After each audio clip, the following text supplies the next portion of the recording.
I let the dogs outside, and I was noticing a hawk was flying off from somewhere in either our yard or the neighbor's yard.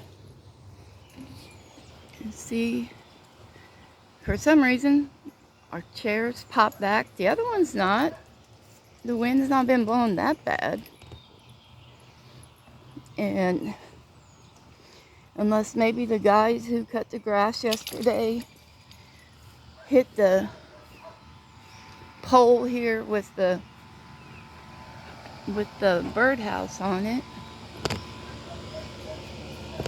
and didn't realize it. Look at how destroyed this is. There's a piece that's broken off, so it's just barely hanging.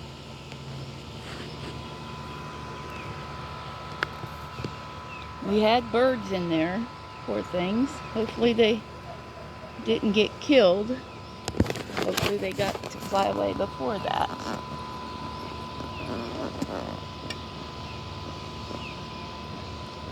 But I kind of doubt it with all the bird poop.